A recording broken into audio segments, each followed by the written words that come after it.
गाता रहूं। मेरा बाबा मेरे साथ है, बस गीत यही मैं गाता रहूं।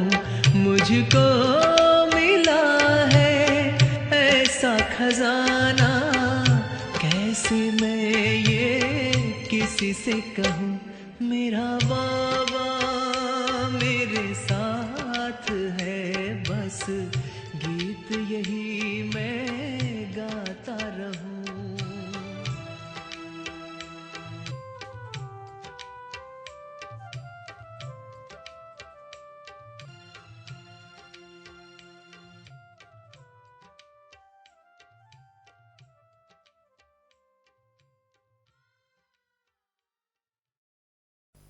ओम शांति।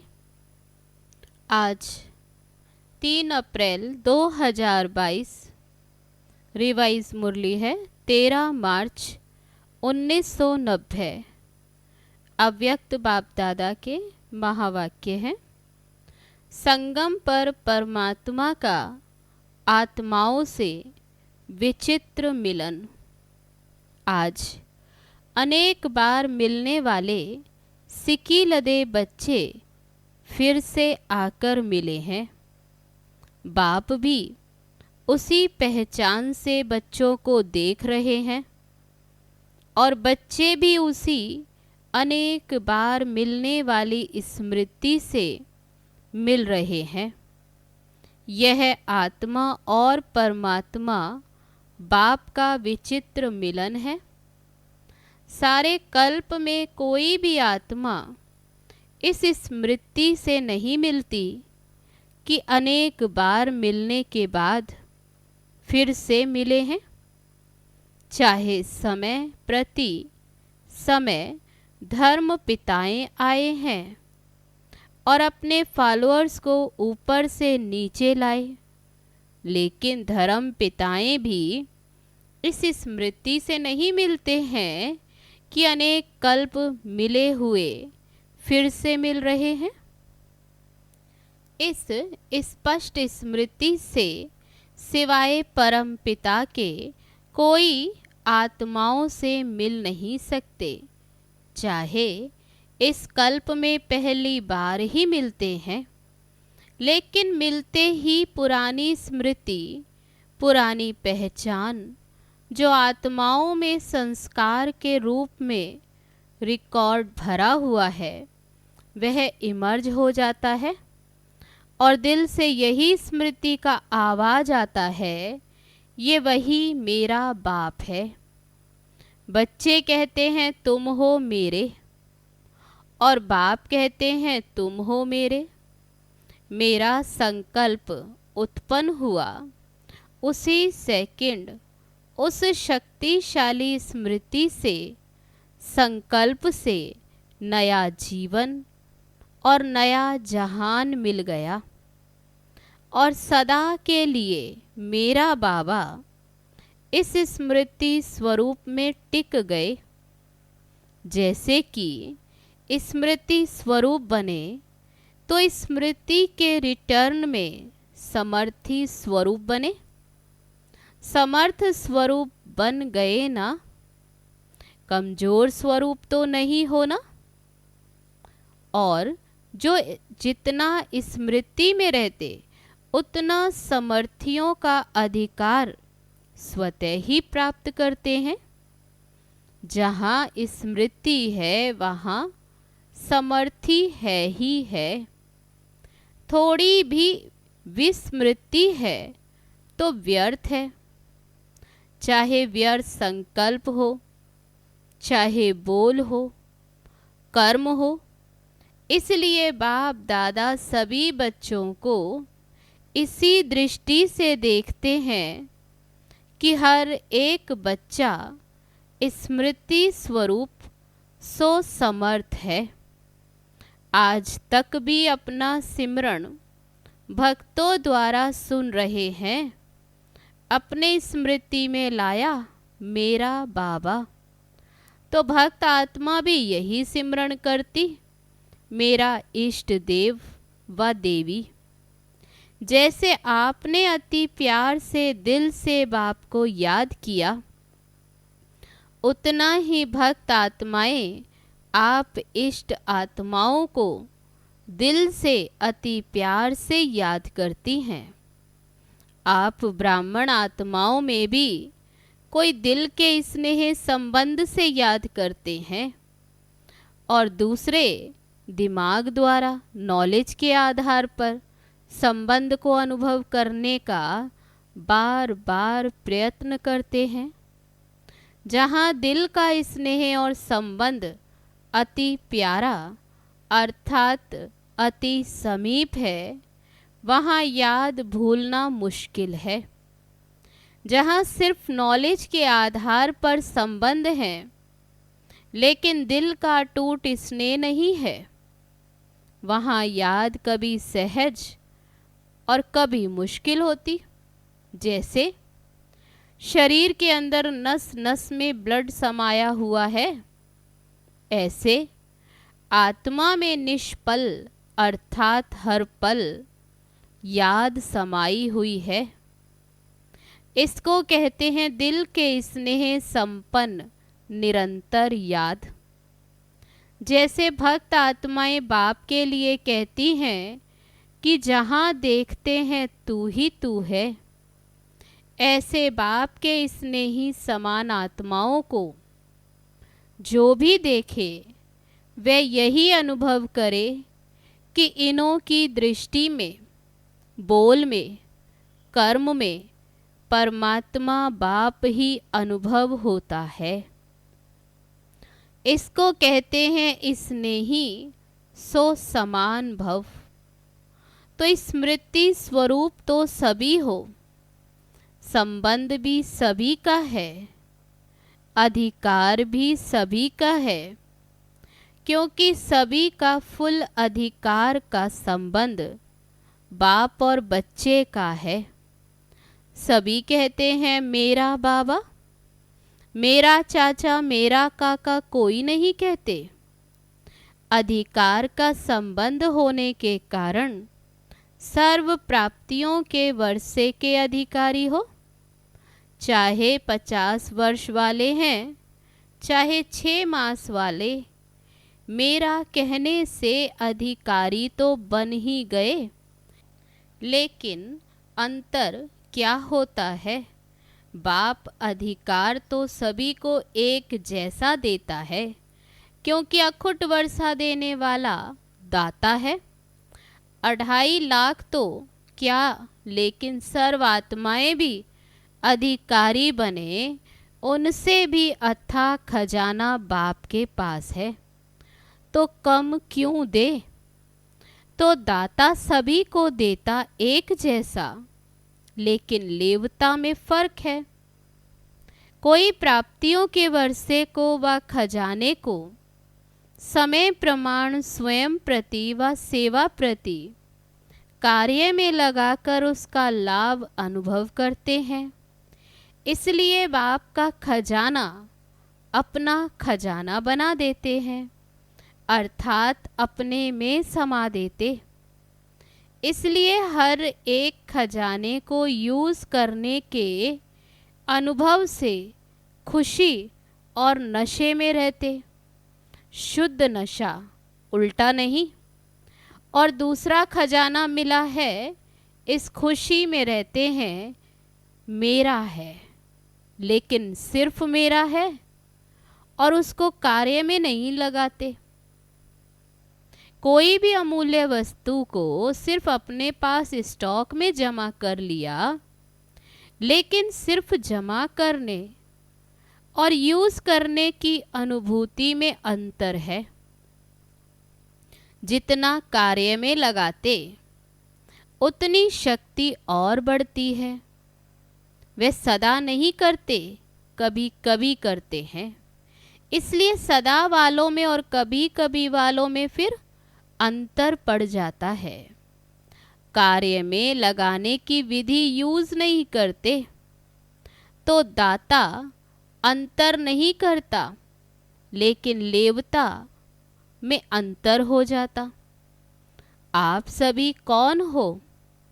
कार्य में लगाने वाले या सिर्फ जमा देख खुश होने वाले, पहला नंबर वाले हो या दूसरा नंबर वाले हो, बाप दादा को तो खुशी है कि सभी नंबर 1 है या इस समय नंबर 1 हो। बाप दादा सदैव कहते हैं सदा बच्चों के मुख में गुलाब जामुन हो। जो कहा वे किया, अर्थात सदा गुलाब जामुन मुख में है। दुनिया वाले कहते हैं मुख में गुलाब, लेकिन गुलाब से मुख मीठा नहीं होगा, इसलिए गुलाब जामुन मुख में हो तो सदा ही ऐसे मुस्कुराते रहें। अच्छा, कई नए नए फिर से मिलने पहुंच गए हैं। जो भी इस कल्प में फिर से मिलन मना रहे हैं, उन बच्चों के लिए विशेष बाप दादा स्नेह का वरदान देते हैं कि सदा अपने मस्तक पर बाप का हाथ अनुभव करते चलो। जिसके सिर पर बाप का हाथ है, वे सदा इस वरदान के अनुभव से सब बातों में सेफ है। ये वरदान का हाथ हर बात में आपकी सेफ्टी का साधन है। सबसे बड़े ते बड़ी सिक्योरिटी यही है। बाप दादा सभी टीचर्स की निमित्त बनने की हिम्मत देख खुश हैं। हिम्मत रख, निमित्त तो बन ही जाते हो। टीचर निमित्त बनना अर्थात बेहद की स्टेज पर हीरो पार्ट बजाना। जैसे हद की स्टेज पर हीरो पार्टधारी आत्मा की तरफ सबका विशेष अटेंशन होता है, ऐसे जिन आत्माओं के निमित्त बनते हो, विशेष वह और जनरल सर्व आत्माएं आप निमित्त बने टीचर्स को उसी दृष्टि से देखते हैं। सभी का विशेष अटेंशन होता है ना, तो टीचर्स को अपने में भी विशेष अटेंशन रखना पड़े, क्योंकि सेवा में हीरो पार्टधारी बनना अर्थात हीरो बनना। दुआएं भी टीचर्स को ज़्यादा मिलती हैं। जितनी दुआएं मिलती हैं उतना अपने ऊपर ध्यान देना आवश्यक है।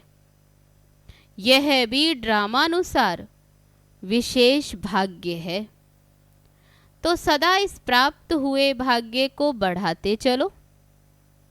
100 से 1000, 1000 से लाख और लाख से करोड़, करोड़ से पदम, पदम से भी पद्मा पदम। तो सदा इस भाग्य को बढ़ाते चलो। इसको कहते हैं योग्य आदर्श टीचर। बाप दादा निमित्त बने हुए बच्चों का सिमरण जरूर करते हैं और सदा अमृत वेले वाह बच्चे वाह ये दुआएं देते हैं। सुना सेवाधारियों ने, टीचर्स माना नंबर 1 सेवाधारी।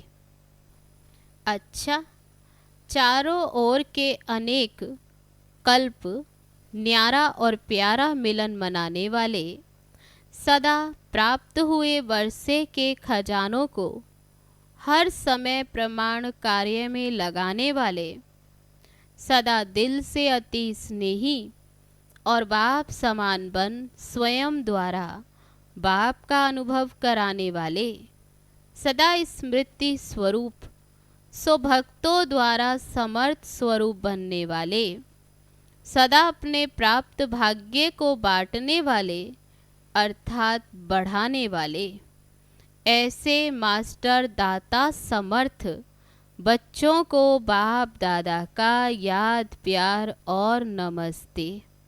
हम रूहानी बच्चों की रूहानी बाप दादा को नमस्ते नमस्ते। ओम शांति। अब है डबल विदेशी भाई बहनों से ग्रुप वाइज मुलाकात। सभी अपने को बहुत बहुत भाग्यवान समझते हो, क्योंकि कभी स्वप्न में भी संकल्प नहीं होगा कि ऐसी श्रेष्ठ आत्माएं बनेंगे, लेकिन अभी साकार में बन गए। देखो कहाँ कहाँ से बाप दादा ने रत्नों को चुनकर रत्नों की माला बनाई है। ब्राह्मण परिवार की माला में पिरोए गए, कभी माला से बाहर तो नहीं निकलते हो। कोई भी माला की विशेषता और सुंदरता क्या होती है? दाना दाने के साथ मिला हुआ होता है। अगर बीच में धागा दिखाई दे, दाना दाने के साथ नहीं लगा हुआ हो तो सुंदर नहीं लगेगा। तो आप ब्राह्मण परिवार की माला में हो, अर्थात सर्व ब्राह्मण आत्माओं के समीप हो गए हो।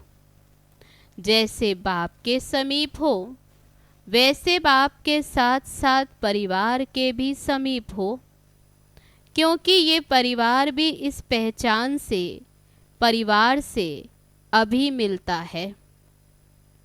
परिवार में मजा आता है ना? ऐसे नहीं कि सिर्फ बाप की याद में मजा आता है। योग परिवार से नहीं लगाना, लेकिन समीप एक दो के रहना है। इतना बड़ा 2.5 लाख का परिवार कोई होगा? अभी तो 9-10 लाख से भी बड़ा परिवार है। बाबा को कहा तो परिवार अच्छा लगता है या सिर्फ बाबा अच्छा लगता है? जिसे सिर्फ बाबा अच्छा लगेगा वह परिवार में नहीं आ सकेगा। बाप दादा परिवार को देख सदा हर्षित होते और सदा एक दो की विशेषता को देख हर्षित रहते हैं।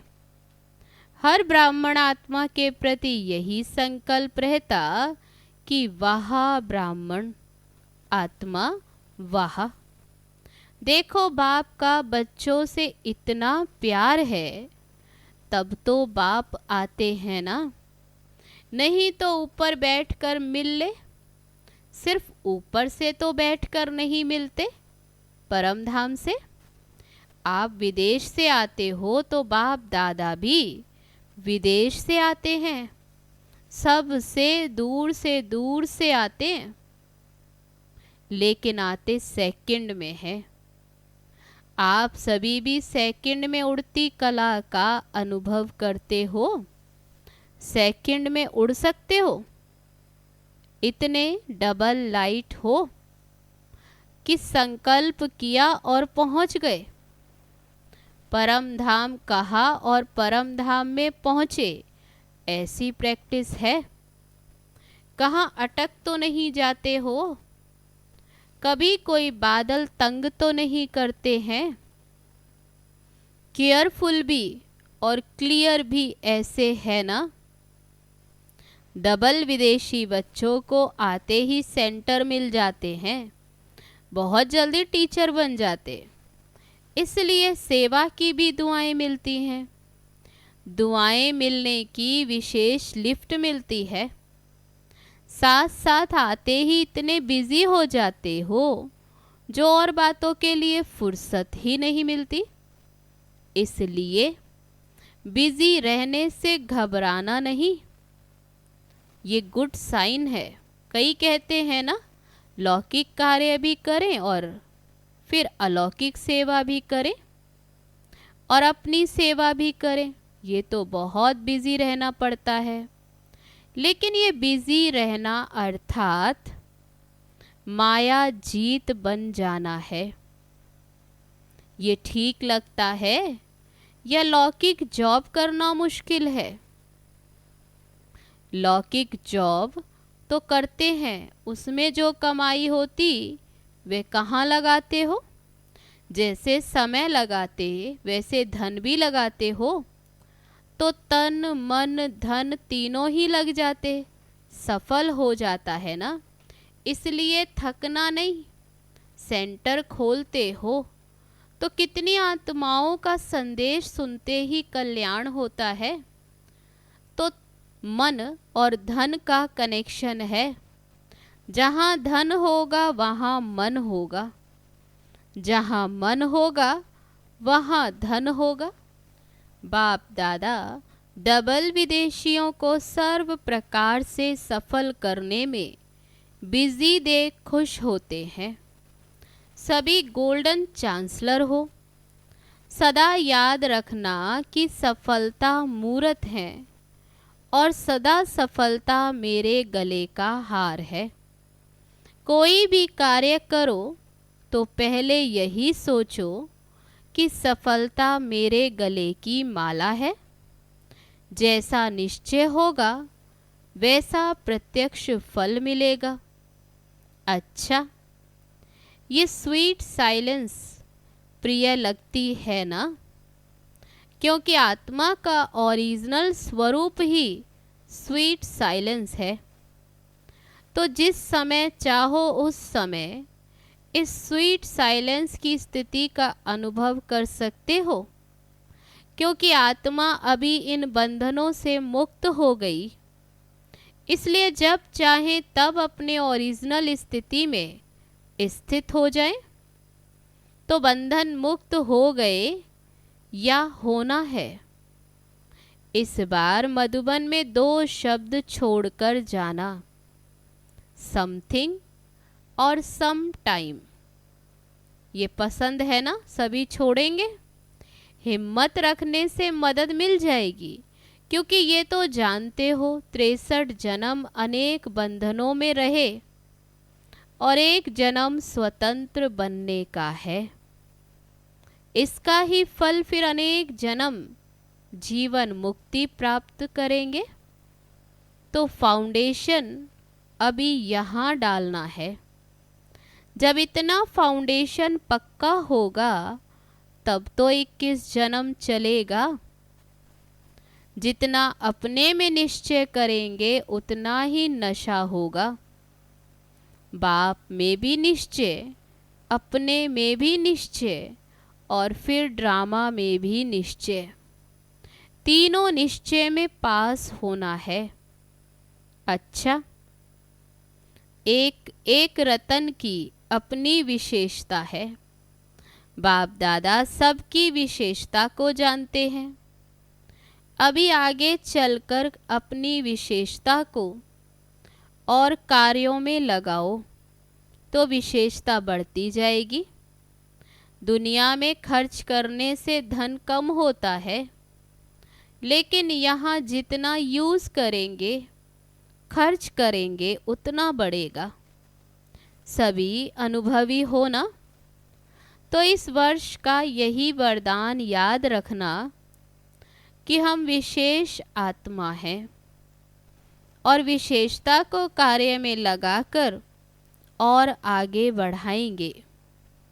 जैसे यहाँ नज़दीक बैठना अच्छा लगता है, वैसे वहाँ भी सदा नज़दीक रहना। बाप दादा सदा हर एक को इसी श्रेष्ठ नज़र से देखते हैं कि एक एक बच्चा योगी भी है और योग्य भी है। अच्छा, अब है आज का वरदान। दूसरों के परिवर्तन की चिंता छोड़ स्वयं का परिवर्तन करने वाले शुभ चिंतक भव। स्व परिवर्तन करना ही शुभ चिंतक बनना है। यदि स्वयं को भूल दूसरे के परिवर्तन की चिंता करते हो तो ये शुभ चिंतन नहीं है। पहले स्व और स्व के साथ सर्व। यदि स्व का परिवर्तन नहीं करते और दूसरों के शुभ चिंतक बनते हो तो सफलता नहीं मिल सकती। इसलिए स्वयं को कायदे प्रमाण चलाते हुए स्व का परिवर्तन करो। इसी में ही फायदा है। बाहर से कोई फायदा भल दिखाई ना दे, लेकिन अंदर से हल्कापन और खुशी की अनुभूति होती रहेगी। अब है आज का स्लोगन, सेवाओं का सदा उमंग है तो छोटी छोटी बीमारियां मर्ज हो जाती हैं। अच्छा, ओम शांति।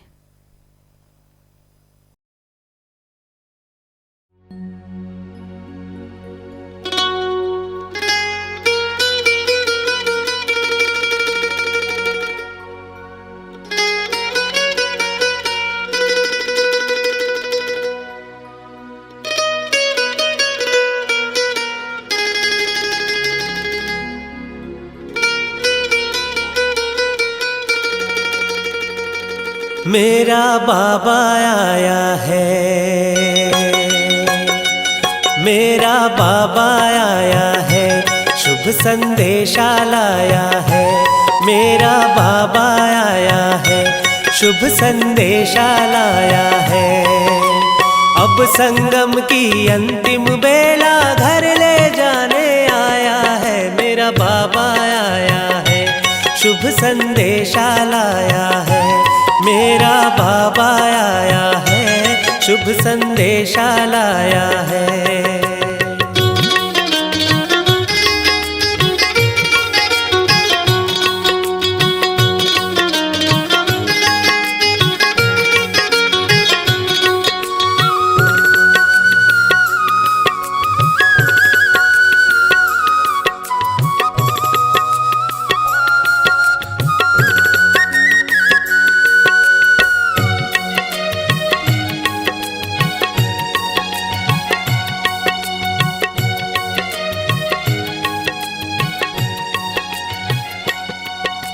भव सागर में डूबे हुओं को किनारे लगाने, खुशियों की बरखा और ज्ञान अमृत पिलाने। भव सागर में डूबे हुओं को किनारे लगाने, खुशियों की